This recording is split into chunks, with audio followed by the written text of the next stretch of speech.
Ini Ana bacakan dulu Ustaz, ada pertanyaan yang masuk dari sosial media kita Ustaz. Dari hamba Allah, laki-laki berasal dari Jakarta, masih seorang pelajar. Pertanyaannya, Ustaz, saat ini Ana melakukan zina yaitu pacaran. Tapi Ana ingin bertaubat kepada Allah dan di sisi lain Ana sangat mencintai wanita ini Ustaz. Dan Ana tidak bisa meninggalkannya. Mohon bagaimana Ustaz? Pertama sekali, jauhi zina, teman-teman sekalian. Allah mengatakan ya masalah itu. Wala taqrabuz zina, jangan dekatin zina itu. Jangan mulai dengan melihat, jangan mulai dengan mengucapkan, jangan mulai dengan mengetik, jangan mulai dengan menjamah, mencium. Nanti kemaluan membenarkannya. Hindari semua itu. Kenapa? Karena Allah yang haramkan. Allah yang haramkan. Kalau tidak ada pemicu, tidak ada tontonan, tidak ada yang didengar, tidak ada pacarnya, dia kan tidak terpicu untuk berzina. Yang mendorong ini karena dia punya itu. Maka dia harus tutup dulu pintu itu karena agama mengharamkannya. Seperti kita meninggalkan babi, tidak boleh makan karena agama haramkan. Kita enggak minum khamar karena agama haramkan. Seperti itu. Zina juga harus ditinggalkan dan wajib hukumnya, bukan pilihan. Wajib. Kapan kita buka ini, kita sedang membuka pintu masalah buat kita. Pintu masalah. Jadi hukuman Allah subhanahu wa ta'ala bisa datang lebih berat daripada perbuatan kita. Kata Abdullah bin Umar radhiyallahu anhuma, aku pernah melakukan satu dosa kecil. Bukan zina, dosa besar, dosa kecil. Sudah cukup Allah mengharamkan aku untuk sholat berjamaah di masjid 1 bulan. Subuh tidak ada bisa sholat di masjid. Nggak terbangun beliau. Karena melakukan satu dosa kecil. Oleh karena itu ditinggalkan. Tinggal sekarang pertanyaannya, saya menyukainya. Kan rasa suka muncul karena interaksi tadi kan? Ya. Orang kalau interaksi, tatapan mata, saling ucapan, saling memuji, memegang, memeluk, mencium, ini suka nanti. Otomatis ya. Maka bagaimana caranya? Batasin dulu itu. Suka boleh saja. Tapi katakan, ini agama haramkan. Saya kalau dekat sama kamu nanti malah dari dosa. Kalau Allah mudahkan kita berjodoh, kita akan menikah. Tapi kita harus tutup ini. Dan kita minta sama Allah subhanahu wa ta'ala agar Allah jadikan kita sebagai jodoh.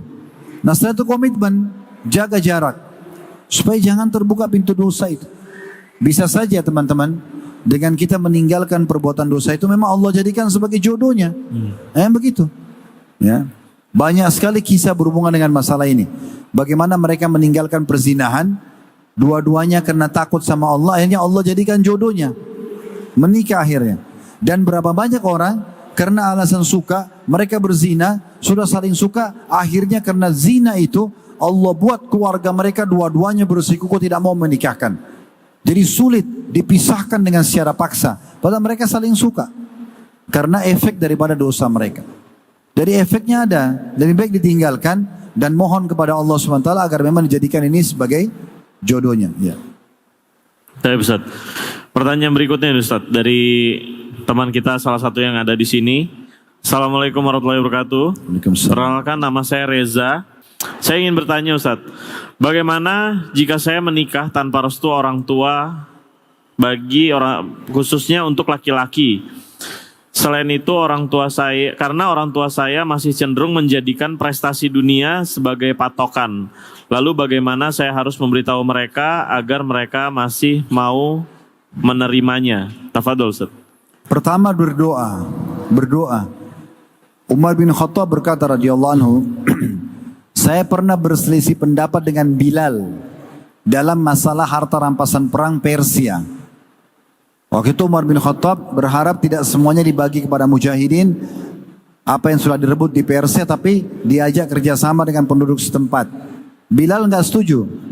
Maka Umar bin Khattab mengatakan, aku menjadikan doaku di malam hari, maksudnya doa di sholat malam, itu untuk mencari titik temu atau melunakkan hatinya Bilal.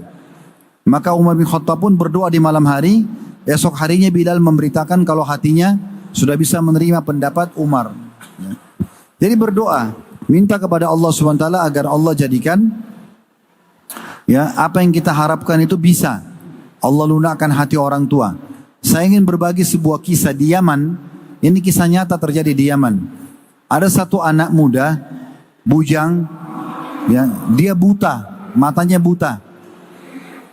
Tapi Masya Allah, Allah mudahkan dia hafal Quran 30 juz.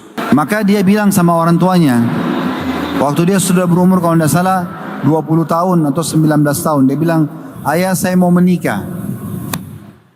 Kata ayahnya, nak siapa yang mau sama kamu? Pengangguran, tidak punya ijazah formal, gitu kan? Buta matanya. Betul kamu hafal Quran?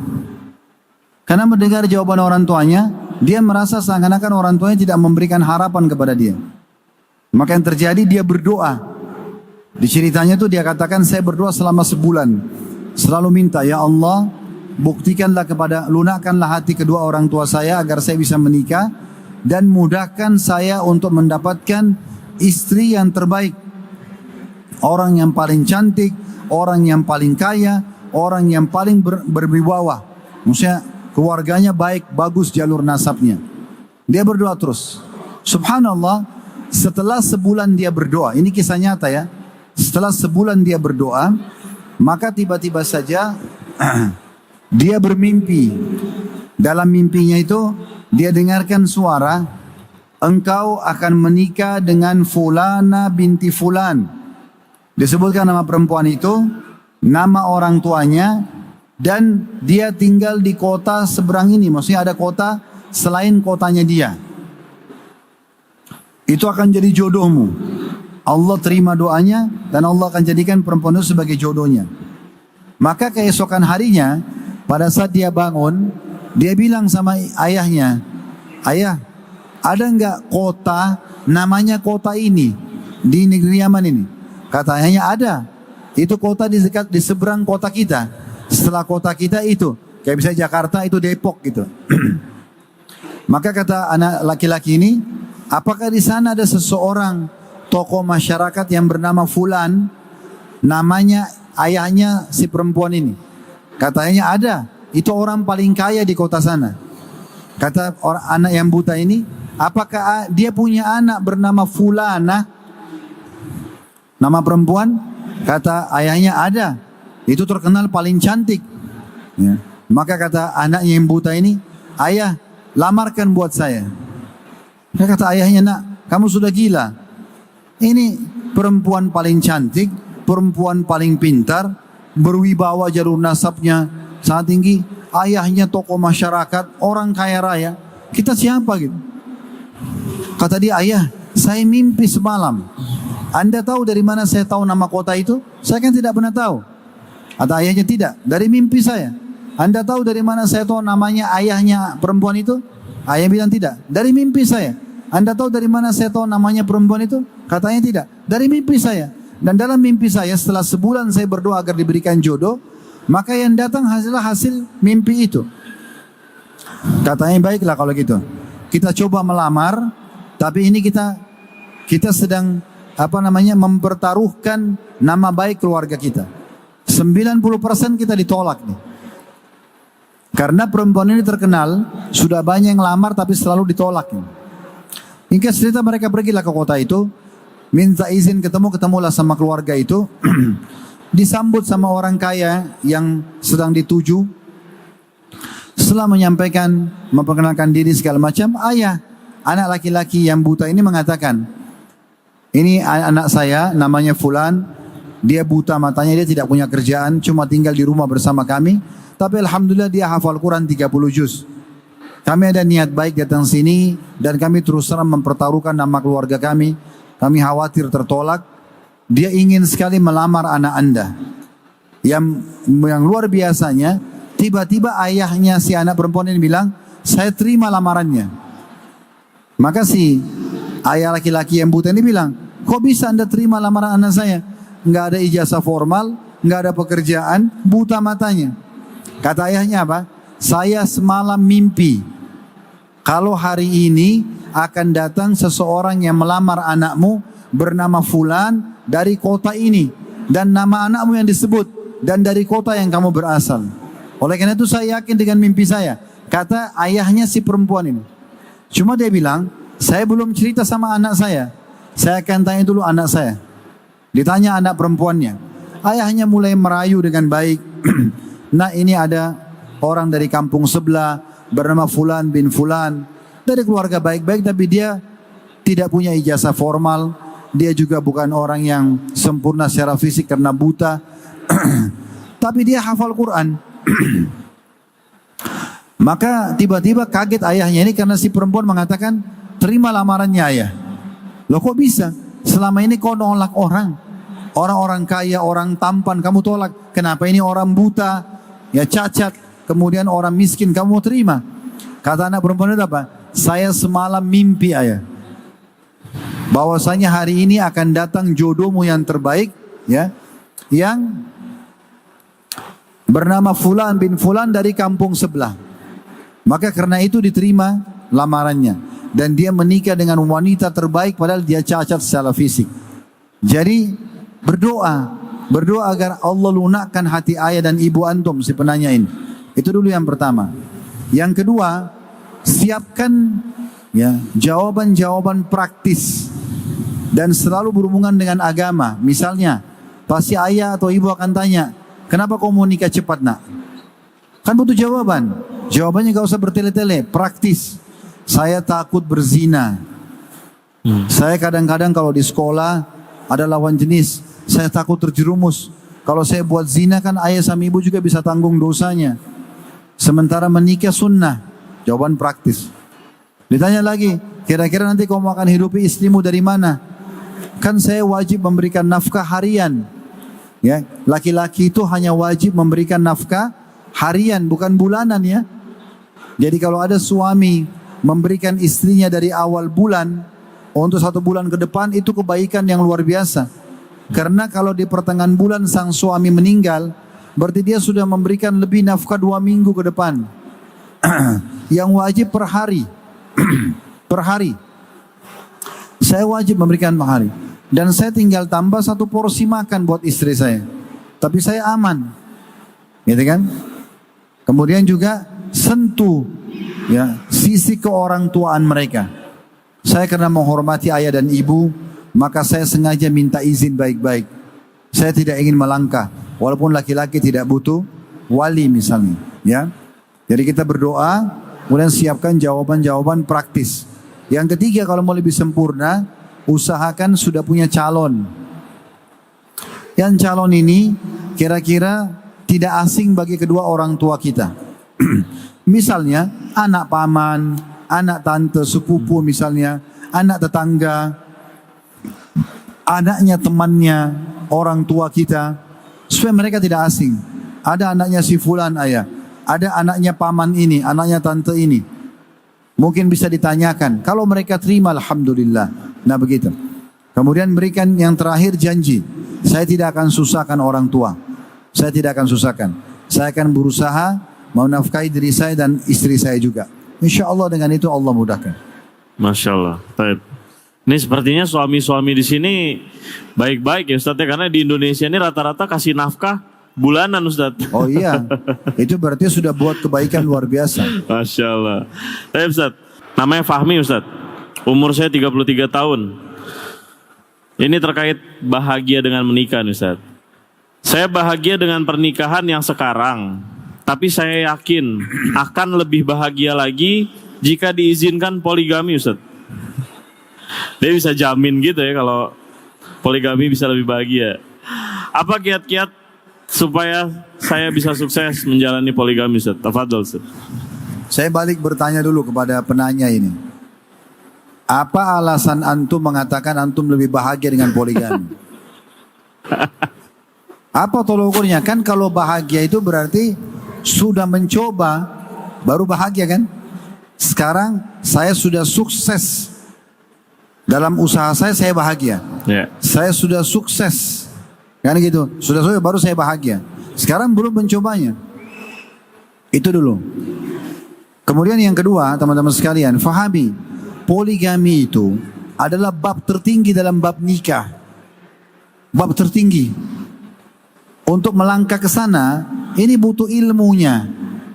Nggak bisa sembrono begitu. Ya.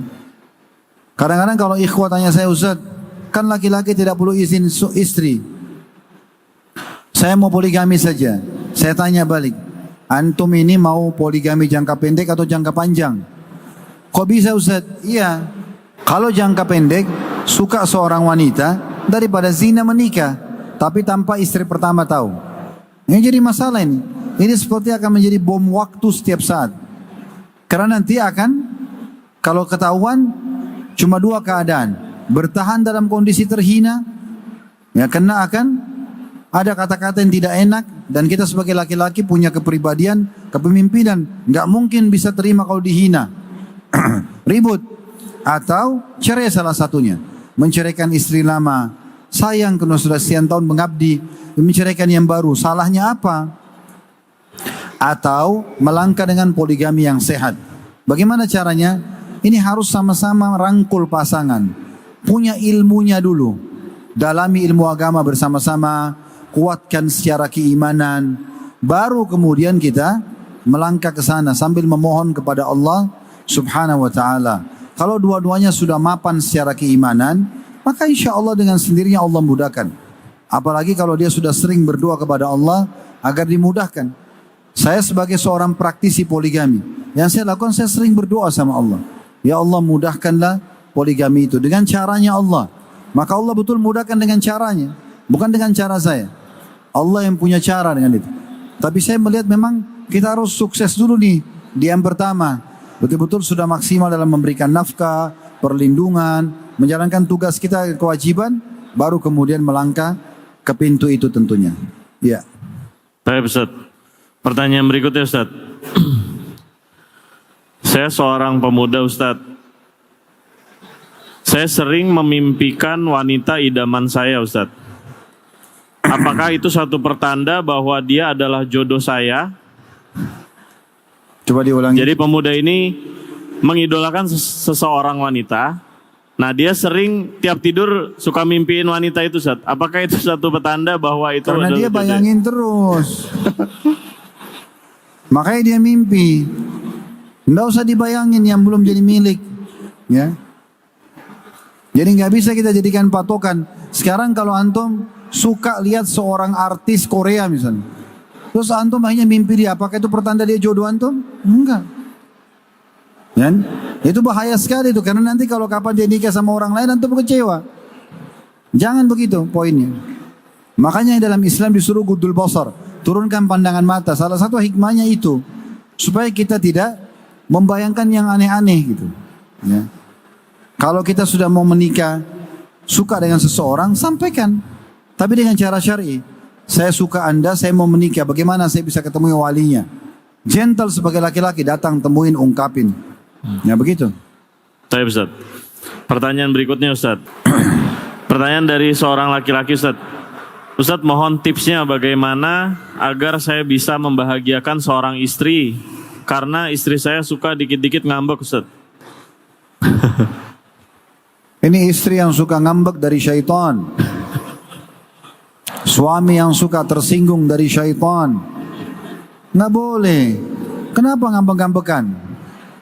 Orang menikah untuk bahagia, bukan untuk bertengkar. Apalagi sampai berantem. Sebentar lempar-lemparan sendal, lemparan sepatu, memar mukanya. Ini sekalian aja beli ring tinju ini. Hah? Sekalian tinju-tinjuan. Orang menikah itu untuk bahagia. Supaya kita punya teman untuk bercengkrama. Teman romantisan. Kan untuk bahagia. Orang duduk, ngobrol, ciuman, pelukan, biologis. Diskusi tentang masalah rumah tangga. Pendidikan anak. Makan sama-sama. Kan untuk bahagia. Kenapa harus ngambek-ngambek? Gitu kan? Nggak usah ngambek. Makanya Nabi SAW wasiatkan kepada seorang anak muda yang datang. Ya Rasulullah, wasiatkan saya. Maksudnya supaya saya bahagia dunia akhirat. Kata Nabi, la taghdab. Jangan kau ngambekan. Nggak boleh emosional. Apalagi ya Rasulullah, la taghdab. Jangan kau emosional. Apalagi ya Rasulullah, 3 kali la taghdab. Dalam riwayat lain, Nabi SAW datangi seseorang yang lagi marah. Nabi mengatakan, la taghdab walakal jannah. Jangan kau marah, emosional bagimu surga. Coba bayangin. Enggak usah marah. Mudah marahnya cepat tua nanti. Berkerut-kerut mukanya jadi jelek. Orang itu biar tampan dan cantik, kalau emosional jadi jelek. Tapi kalau orang suka ceria, walaupun dia biasa aja paras wajahnya, jadi tampan, jadi cantik. Jadi nggak usah ngambekan. Ini untuk para istri dan suami. Jangan bangun rumah tangga di atas pondasi emosional, egoisme. Ini nggak boleh, kecurigaan, nggak boleh semuanya. Kita harus betul-betul berikan kepercayaan full pada pasangan kita. Kita harus betul-betul juga memberikan yang terbaik buat pasangan kita. Ya, kita juga harus mengalah di waktu pada saat kita dibutuhkan, kita mengalah, memaafkan pada saat memaafkan, menasihati pada saat dibutuhkan untuk menasehatin. Ya. Baik. Pertanyaan berikutnya Ustaz, ini dari seorang akhwat Ustaz. Bagaimana menyikapi rasa kecewa yang berlebih karena saya tidak memiliki nafkah dari suami selama seumur pernikahan 9 tahun menikah Ustaz. Tafadhol Ustaz. Bagaimana 9 tahun menikah mengobati kekecewaan? Iya. Allahul musta'an. Allah tempat kita meminta perlindungan. Suami seperti ini hukumnya haram bagi dia dan dosa besar. Kata Nabi SAW, kafa lil mar'i ithman ayyudayya man yakutu. Sungguh cukup sangat besar dosa yang ditanggung bagi seseorang yang membengkalikan siapa yang wajib dia nafkahi. Enggak boleh. Bagaimana bisa nih laki-laki, mana akal sehatnya? 9 tahun berumah tangga, dia tidak nafkahi istrinya. Kecuali ada akad dari awal ya. Ini penanya juga harus fair. Akhwat yang bertanya harus fair. Maksudnya fair di sini adalah apakah dia dari awal tidak ada akad ya tentang masalah ini, jangan sampai dia bilang udah ndak usah kasih nafkah saya nggak apa-apa. Ini penanya pernah ucapin itu nggak? Kalau pernah ada kesepakatan, misalnya pada saat mau nikah, calon suaminya bilang, saya bukan orang mampu loh. Terus dia bilang nggak apa-apa deh, ndak usah nafkahi saya. Kalau dia pernah ucapin itu, berarti tidak ada kewajiban suaminya berikan nafkah karena dia gugurin. Tapi kalau dia tidak pernah ucapin, suaminya yang dosa. Ya, dan ini tidak boleh sama sekali. Saran saya kepada penanya, kalau memang Anda tidak ada akad sebelumnya untuk tidak melepaskan hak nafkah Anda, nasihatin dia baik-baik, doakan, dan kalau dia tetap tidak mau, gunakan orang ketiga juga, misalnya orang tuanya, orang yang faham agama untuk menasihatin. Kalau ini haram dalam Islam, tidak boleh tidak memberikan nafkah. Dan nafkah itu berputar tadi saya bilang di makanan, minuman, pakaian, tempat tinggal dan transportasi semampu suami. Kalau juga tidak mau, tetap dia tidak mau dan ibu ini terganggu, penanya ini terganggu, tidak bisa menjalankan rumah tangga, istikharahkan kepada Allah SWT. Apakah saya lanjutkan atau tidak lanjutkan rumah tangga ini? Ya. Baik Ustaz. Pertanyaan berikutnya Ustaz. Ini pertanyaan terakhir sebelum nanti kita tutup dengan nasihat antum Ustaz. Pertanyaannya, Ustaz mohon nasihatnya, saya insya Allah akan menikah dalam waktu dekat. Bagaimana tips agar saya bisa menyesuaikan karena usia pernikahan saya berbeda jauh dengan pasangan saya Ustaz. Jadi rentan perbedaan usianya ini. Yang nanya ikhwat atau akhwat? Akhwat. Kalau akhwat mendapatkan calon suami lebih tua, itu bagus. Itu sangat bagus. Karena memang laki-laki kan pemimpin. Laki-laki itu makin berumur, dia makin dewasa. Kenapa Allah menobatkan para nabi-nabi di umur 40 tahun? Karena umur 40 tahun ini umur yang sangat matang akalnya bagi laki-laki. Biasanya kalau 40 tahun itu sudah mapan akalnya, mapan ekonominya gitu kan. Dewasa pemikirannya. Jadi kalau laki-lakinya lebih tua nggak ada masalah. Itu aman-aman saja. Kalau perempuan yang lebih tua, maka dilihat kondisi dan keadaan. Ini kenapa harus cari wanita yang lebih tua. Kalau dia butuh wanita yang lebih tua dari dia, karena butuh kedewasaan, dia butuh wanita yang sudah siap untuk menjalankan rumah tangga, maka ini tidak masalah. Seperti Nabi SAW menikah dengan Khadijah radhiyallahu anha. Nabi 25 tahun, Khadijah 40 tahun. Dan beliau janda. Tapi karena sangat dewasa, bijaksana, bahkan para ulama mengatakan Khadijah adalah wanita yang paling cocok secara umur, secara akal, secara ekonomi, ya, secara hati nurani untuk menemani Nabi SAW di fase Mekah. Di fase Mekah, 10 tahun pertama dakwah, di mana Nabi SAW ditolak dakwanya. Memang beliau orang yang paling cocok misalnya. Tapi kalau bukan karena ini, maka menikah dengan orang wanita yang lebih muda lebih baik. Ya, seperti itu keadaannya. Jadi nggak ada masalah dengan laki-laki yang lebih tua bagi akhwatin. Taib. Syukron Ustaz.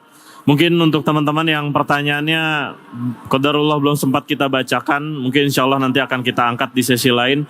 Terakhir sebelum kita tutup Ustaz, mungkin antum bisa kasih nasihat untuk kita semua di sini, baik yang para jomblo yang belum menikah dan juga mungkin kita yang sudah berumah tangga, bagaimana kita semua ini bisa mendapatkan kebahagiaan dengan menikah, baik kebahagiaan di dunia maupun di akhirat kelak Ustaz. Tafadhol Ustaz.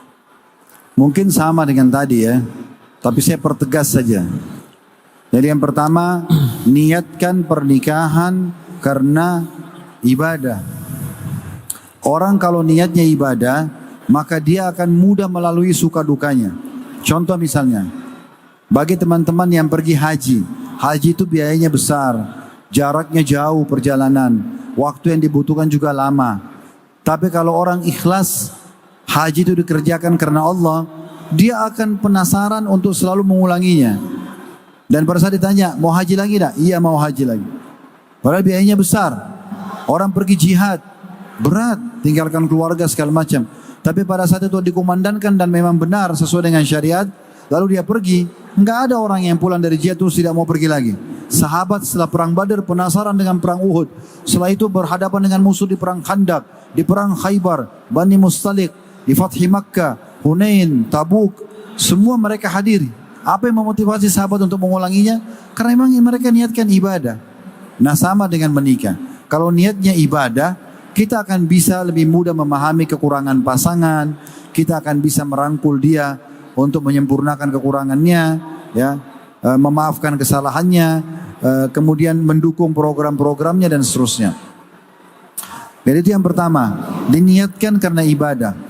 Yang mau menikah nanti niat untuk ibadah, bukan karena faktor umur, bukan keluarga. Yang sudah menikah, kalau dulu niatnya selain sunnah Nabi SAW, selain ibadah, diubah sekarang. Yang kedua, jalankan dan fokus kepada kewajiban-kewajiban kita. Cari tahu suami itu wajibnya apa sih dalam Islam, jalankan, fokus ke situ. Istri wajibnya apa sih, fokus ke situ. Fokus pada kewajiban.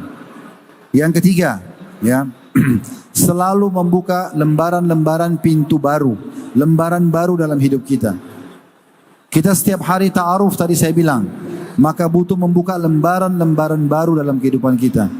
Tidak ada masalah dalam rumah tangga itu, kita salah kita minta maaf. Yang benar memaafkan, buka lembaran baru lagi. Dan jangan pernah mengorek-ngorek masa lalu. Yang keempat, jangan curiga dan memata-matai pasangan. Mau bahagia, jangan curiga dan memata-matai. Jangan mengambil tugasnya malaikat. Udah, biarin saja. Kalau Allah buka depan mata kita kesalahan, bukan kita cari-cari, kita dukung. Tapi jangan sengaja ngorek-ngorek. Periksa handphone, curiga, pasang kamera di sana sini. Enggak usah. Jangan memata-matai. Yang kelima, kembali permasalahan kepada Islam dan kepada ahlinya, para ulama. Dan yang keenam terakhir, jangan lupa selalu berdoa, Rabbana hab lana min azwajina wa dhurriyyatina qurrata ayun waj'alna lil muttaqina imama. Ya Allah, jadikan pasangan-pasangan kami, anak-anak kami penyejuk mata kami. Semoga Allah Subhanahu wa taala di hari Jumat yang mulia ini, apalagi kita selepas solat asar, di waktu asar ini waktu mustajab doa, Allah kabulkan semua hajat kita dunia akhirat. Amin. Allah berikan kita sempurna. Amin. Yang belum menikah semoga dimudahkan jodoh yang terbaik. Yang sudah menikah semoga dibahagiakan dan dilanggengkan rumah tangganya. Yang sudah punya keturunan dikaruniai anak-anak yang soleh dan soleha. Amin. Dan juga bagi yang masih sempit rezekinya dilapangkan rezekinya, dimudahkan sumber rezeki dan juga pekerjaannya. Yang punya penyakit semoga diangkat, dan apapun hajat-hajat dunia dan hajat akhirat semoga Allah kabulkan semuanya. Dan semoga Allah juga satukan kita semua di surga Firdausnya tanpa hisab, mana disatukan dalam majlis ilmu yang mulia ini. Dari saya itu saja.